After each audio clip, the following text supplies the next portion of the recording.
नमस्ते and welcome. मैं Kesaram, assistant professor राजनीति विज्ञान विभाग, राजकीय महाविद्यालय बाड़मेर। आज के इस व्याख्यान के अंतर्गत हम प्लेटो के शिक्षा के सिद्धांत के बारे में बातचीत करेंगे। इससे पहले हमने प्लेटो के ऊपर 2 व्याख्यान रिकॉर्ड किए हैं। पहले व्याख्यान के अंतर्गत हमने प्लेटो के न्याय के सिद्धांत को समझने का प्रयास किया। दूसरे व्याख्यान के अंतर्गत हमने प्लेटो के साम्यवाद के सिद्धांत को समझा और आज का ये हमारा व्याख्यान प्लेटो के ऊपर तीसरा व्याख्यान है। इसके अंतर्गत हम प्लेटो के आदर्श राज्य के एक महत्वपूर्ण सिद्धांत शिक्षा के सिद्धांत को समझने का प्रयास करेंगे। प्लेटो का शिक्षा सिद्धांत, प्लेटोज थ्योरी ऑफ एजुकेशन। जैसा कि प्लेटो ने अपनी पुस्तक द रिपब्लिक के अंतर्गत आदर्श राज्य की अवधारणा का प्रतिपादन किया है और इसी पुस्तक के अंतर्गत प्लेटो ने ये बताया है कि आदर्श राज्य की प्राप्ति कैसे प्राप्त की जा सकती है।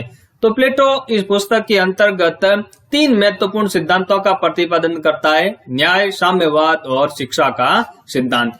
प्लेटो का शिक्षा का सिद्धांत प्लेटो के आदर्श राज्य की प्राप्ति का एक महत्वपूर्ण आधार है।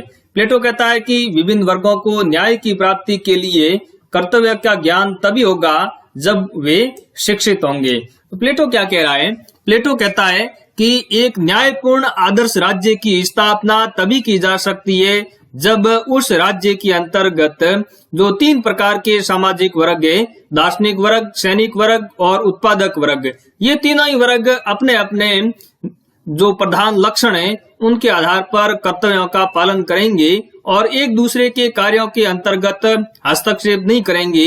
तो इस तरह का राज्य है वो आदर्श राज्य कहलाएगा और इस तरह के आदर्श राज्य के अंतर्गत जो शासन व्यवस्था का संचालन है वो दार्शनिक वर्गों के हाथों में होगा। लेकिन प्लेटो कहता है कि इन विभिन्न वर्गों को न्याय की प्राप्ति के लिए कर्तव्य का ज्ञान कब होगा? जब वे लोग शिक्षित होंगे तभी उन लोगों को न्याय की प्राप्ति का और अपने कर्तव्य का किस तरीके से पालन करना चाहिए वो ज्ञात हो पाएगा। तो प्लेटो ने अपनी पुस्तक द रिपब्लिक के अंतर्गत शिक्षा के ऊपर गंभीर विचार विमर्श करते हुए ये लिखा है कि एक आदर्श राज्य की प्राप्ति के लिए शिक्षा है वो अनिवार्य है।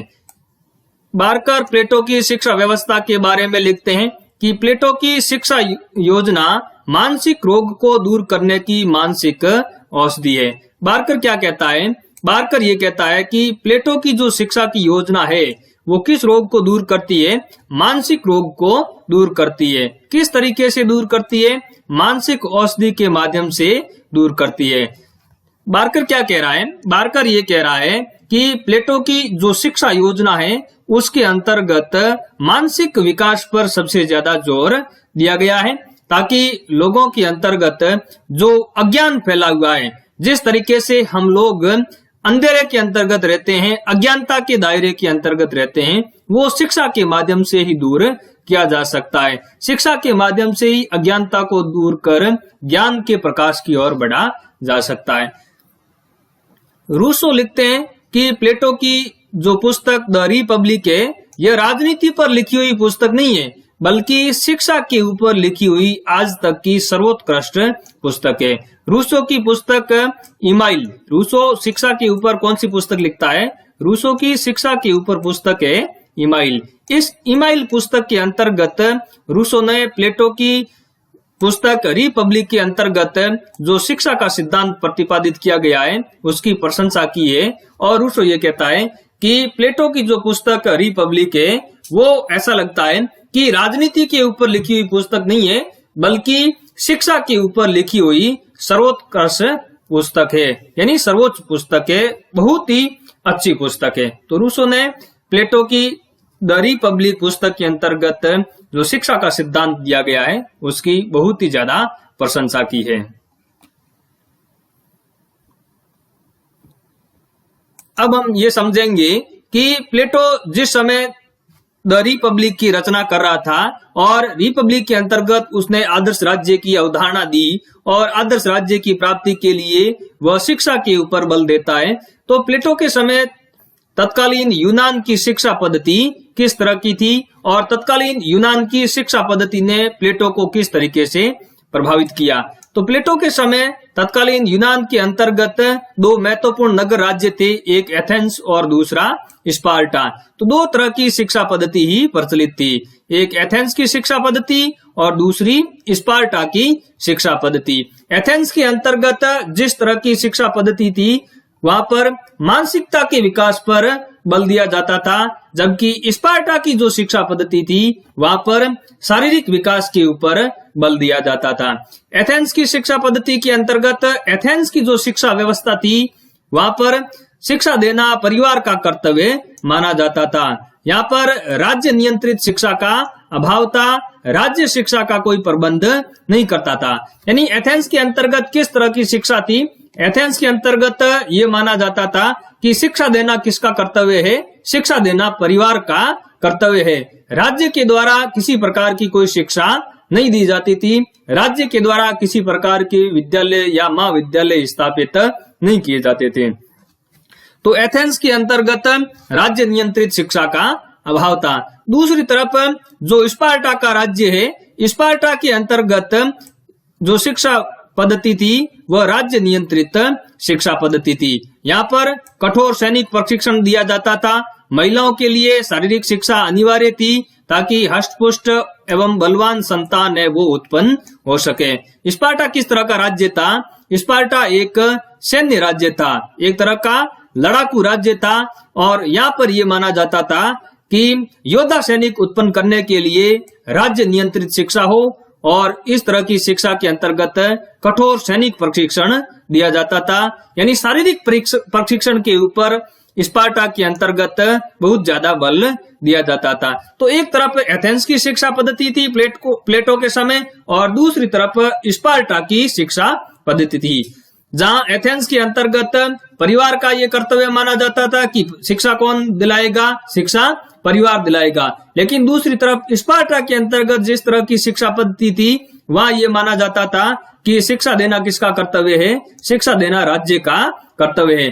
तो स्पार्टा के अंतर्गत क्या किया जाता था? स्पार्टा के अंतर्गत जब बच्चा 7 वर्ष का हो जाता था तब उसको परिवार से राज्य के नियंत्रण में ले लिया जाता था, और राज्य के द्वारा कठोर सैनिक प्रशिक्षण दिया जाता था, शारीरिक प्रशिक्षण के ऊपर बल दिया जाता था। तो एथेंस की शिक्षा पद्धति का दोष क्या था? एथेंस की शिक्षा पद्धति का सबसे बड़ा दोष यह था प्लेटो के अनुसार कि एथेंस की जो शिक्षा पद्धति थी वह राज्य की आवश्यकता एवं प्रकृति के विपरीत थी, क्योंकि शिक्षा किसके द्वारा दी जाती थी? शिक्षा परिवार के द्वारा दिलवाई जाती थी। तो इस तरह से जो शिक्षा दी जाती थी उसमें राज्य की क्या आवश्यकता है, राज्य की प्रकृति किस तरह की है, इसका कोई ध्यान नहीं रखा जाता था। तो राज्य की आवश्यकता और प्रकृति के ये शिक्षा खिलाफ थी। इसलिए प्लेटो कहता है कि जो राजनीतिज्ञ बनते थे, राजनेता बनते थे, वो किस तरह के लोग बनते थे?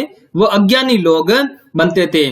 और इस तरह के जब अज्ञानी लोग शासन करते थे तो वो अपने स्वार्थों से प्रेरित होकर के शासन व्यवस्था का संचालन करते थे, और इसी का ये नतीजा था कि सुकरात जैसा जो दार्शनिक पैदा हुआ एथेंस के अंतर्गत। लोग वहां की जो लोकतांत्रिक सरकार थी उन्होंने क्या किया? सुकरात को मृत्यु दंड दे दिया।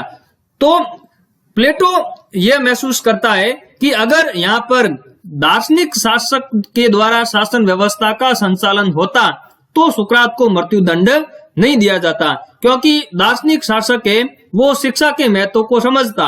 वो ये समझता कि ज्ञान का क्या महत्व है, सद्गुण का क्या महत्व है, और ज्ञान के माध्यम से, शिक्षा के माध्यम से किस तरह से परिवर्तन लाया जा सकता है। लेकिन एथेंस की जो शिक्षा पद्धति थी उसी की वजह से यह परिणाम हुआ कि वहां की लोकतांत्रिक व्यवस्था के अंतर्गत अज्ञानी लोग है वो शासक बन गए। तो प्लेटो इस तरह की शिक्षा पद्धति से असंतुष्ट था।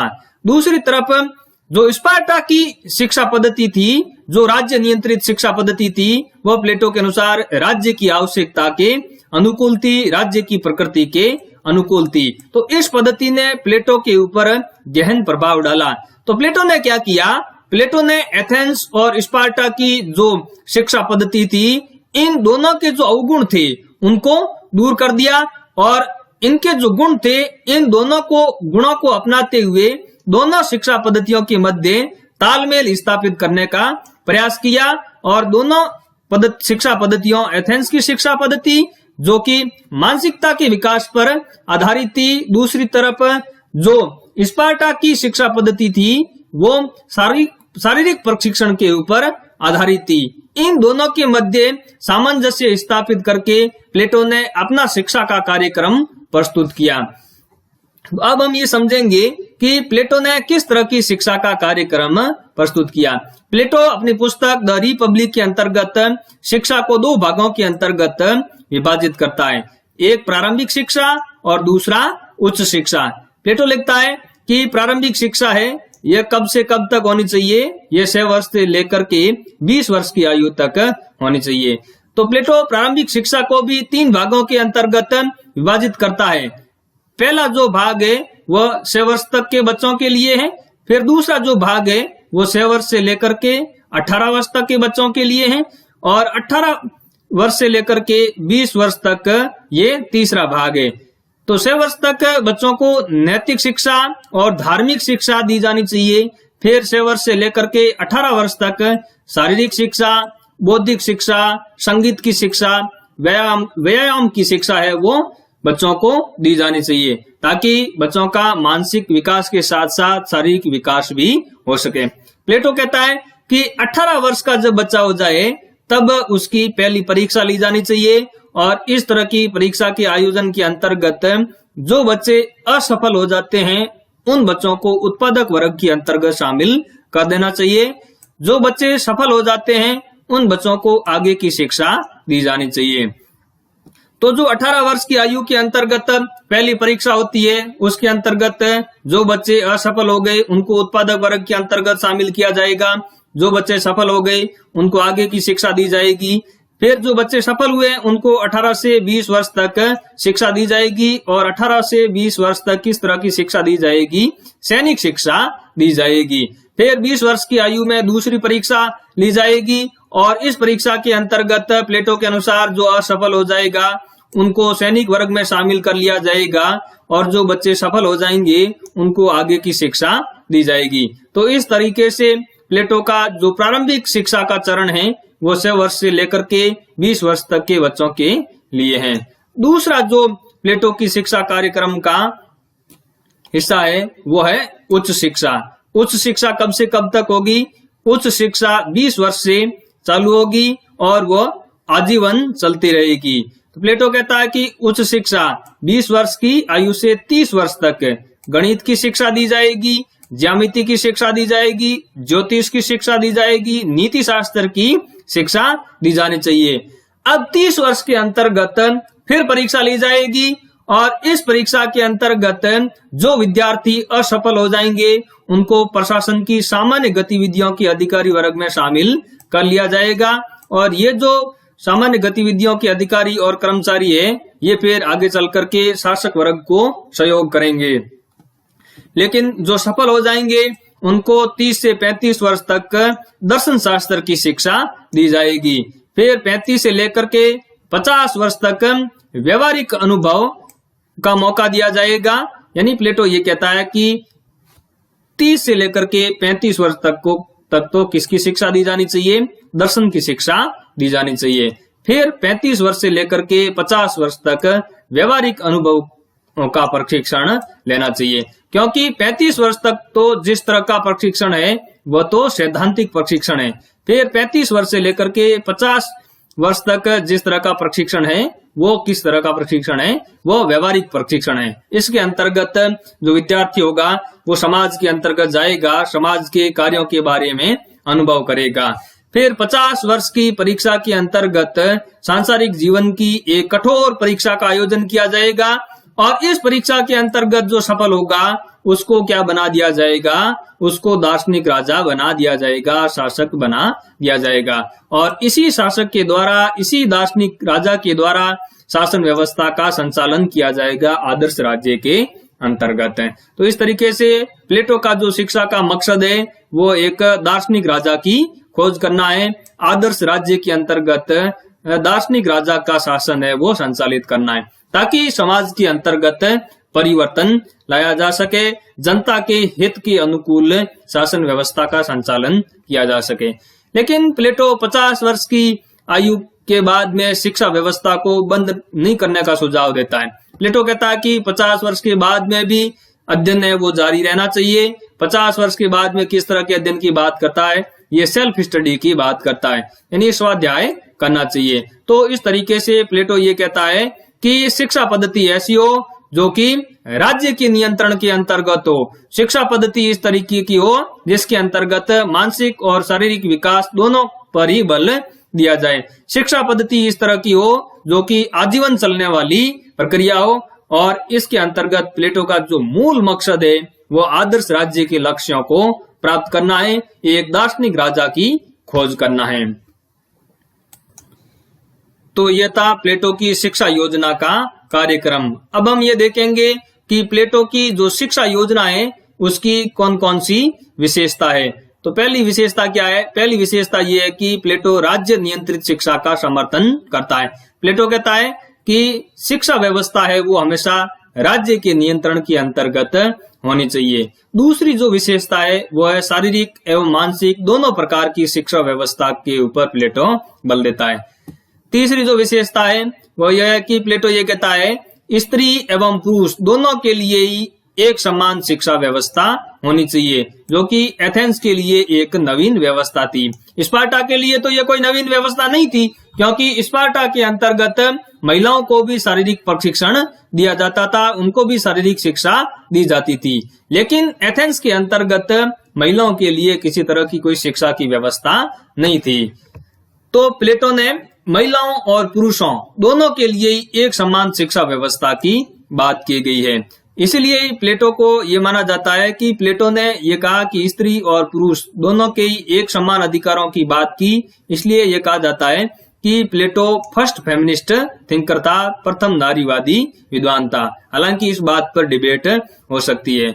अगला जो विशेषता है प्लेटो के शिक्षा सिद्धांत का वह है कि एक आदर्श राज्य के अंतर्गत दार्शनिक शासक की खोज करना। इस तरह की जो लंबी शैक्षणिक व्यवस्था है, अंतोदगत्वा इसका प्लेटो का लक्ष्य क्या है? अंतोदगत्वा प्लेटो का लक्ष्य है कि एक आदर्श राज्य के अंतर्गत दार्शनिक राजा की खोज की जाए और उस दार्शनिक राजा के माध्यम से ही आदर्श राज्य को संचालित किया जा सके, आइडियल स्टेट को संचालित किया जा सके। नेक्स्ट जो विशेषता है वह नैतिक पक्ष पर बल। व्यक्ति के नैतिक चरित्र पर बुरा प्रभाव डालने वाले साहित्य एवं कला पर राज्य के कठोर प्रतिबंध का प्लेटो समर्थन करता है। प्लेटो कहता है कि शिक्षा का जो उद्देश्य है, शिक्षा की जो विशेषता है वो नैतिक पक्ष का विकास होना चाहिए। समाज के अंतर्गत जो कला और साहित्य व्यक्ति के चरित्र पर, व्यक्ति का जो नैतिक चरित्र है उसके ऊपर कुप्रभाव डालते हैं, उनके ऊपर राज्य को कठोर प्रतिबंध लगा देना चाहिए। जब इस तरह की प्लेटो बात करता है तो कई विद्वान हैं वो प्लेटो के ऊपर तानाशाह होने का आरोप लगाते हैं, प्लेटो को फिर प्रथम फाशीवादी विचारक के रूप में भी वर्णित करते हैं। हालांकि इस बात पर भी डिबेट हो सकती है कि प्लेटो पहला फाशीवादी विद्वान था या नहीं था, क्या वो तानाशाह का समर्थन करता था या नहीं करता था। नेक्स्ट जो विशेषता है वो है उत्तम नागरिकों का निर्माण करना, कर्तव्य के प्रति लोगों को सचेत करना। तो इस तरीके से प्लेटो की ये शिक्षा योजना की विशेषता है। अब हम ये देखेंगे कि प्लेटो की शिक्षा व्यवस्था की क्या क्या आलोचना है। पहली आलोचना ये कि यह बहुत लंबी शैक्षणिक व्यवस्था थी। अब प्लेटो की जो शिक्षा व्यवस्था है वो 50 साल तक चलती है। 50 साल तक फिर व्यवहारिक अनुभव देता है, 35 से लेकर के 50 साल तक, 30 से 35 तक दर्शन की शिक्षा देता है, 50 तक व्यवहारिक शिक्षा देने के बाद में फिर परीक्षा लेने की बात करता है, फिर दार्शनिक राजा की खोज करता है, यानी दार्शनिक राजा बनाता है। तो इतनी लंबी शैक्षणिक व्यवस्था और उसके बाद में भी सेल्फ स्टडी की बात करता है। तो इस तरह की लंबी शैक्षणिक व्यवस्था फिर उबाऊ हो जाती है और एक व्यक्ति के लिए, एक सामान्य व्यक्ति के लिए इतनी शैक्षणिक व्यवस्था, लंबी शैक्षणिक व्यवस्था झेलना संभव नहीं है। दूसरी इसकी जो आलोचना है वह है उत्पादक वर्ग की शिक्षा पर विशेष बल नहीं। हम प्लेटो की शिक्षा योजना का कार्यक्रम अगर देखें तो प्लेटो 18 वर्ष की आयु के अंतर्गत ही जो विद्यार्थी असफल हो जाता है उसको उत्पादक वर्ग के अंतर्गत शामिल कर देता है। तो उत्पादक वर्ग की शिक्षा के ऊपर, व्यावसायिक शिक्षा के ऊपर प्लेटो की शिक्षा पद्धति के अंतर्गत कोई विशेष बल नहीं दिया गया है। तीसरी आलोचना यह है कि प्लेटो कला एवं साहित्य पर राज्य का नियंत्रण स्थापित करने की बात करता है, लेकिन जब कला एवं साहित्य के ऊपर राज्य के द्वारा अगर नियंत्रण रहेगा, फिर तार्किकता यानी रैशनलिटी का डेवलपमेंट है वो नहीं हो सकता, व्यक्ति स्वतंत्र चिंतन भी नहीं कर सकता। तो इस तरीके की तो बात करके प्लेटो फिर तानाशाही की ओर बढ़ता ही है। चौथी जो आलोचना है वो है गणित को आवश्यकता से ज्यादा महत्व देना। प्लेटो की शिक्षा पद्धति के अंतर्गत गणित को बहुत ज्यादा महत्व दिया गया है। प्लेटो ये मानता है कि दर्शन का जो आधार है, दर्शन का जो मूलभूत निर्माण है वो गणित के माध्यम से ही होता है। दूसरा, गणित को प्लेटो इसलिए महत्व देता है ताकि जो युद्ध हो तो युद्ध के समय सैनिक है वो दुश्मन के खिलाफ रणनीति का निर्माण कर सकते हैं। तो इस तरह की रणनीति का निर्माण प्लेटो मानता है कि गणित के माध्यम से ही किया जा सकता है। तो ये तो हुई प्लेटो की शिक्षा पद्धति की आलोचना। लेकिन इन आलोचनाओं के बावजूद भी हम ये कह सकते हैं कि प्लेटो की जिस तरह की शिक्षा व्यवस्था है उसके अंतर्गत व्यक्ति के मानसिक विकास के साथ साथ शारीरिक विकास के ऊपर ही भी बल दिया गया है। तो हमें ये स्वीकार करना होगा कि जो शैक्षणिक व्यवस्था है उसके अंतर्गत व्यक्ति के सभी पक्षों के विकास के ऊपर बल दिया जाना चाहिए। तो इस व्याख्यान के अंतर्गत हमने ये समझने का प्रयास किया कि एक आदर्श राज्य के अंतर्गत प्लेटो किस तरह की शिक्षा योजना प्रस्तुत करता है और उस शिक्षा का कितना महत्व है, प्लेटो के तत्कालीन समय के अंतर्गत किस तरह की शिक्षा पद्धति प्रचलित थी और प्लेटो ने किस तरीके से शैक्षणिक व्यवस्था का कार्यक्रम प्रस्तुत किया और उसकी विशेषताएं क्या है। अंत में हमने उसकी आलोचना और महत्व को भी समझने का प्रयास किया। उम्मीद करता हूं कि इस व्याख्यान के माध्यम से प्लेटो की जो शिक्षा पद्धति है वो आपको समझ में आई होगी। धन्यवाद।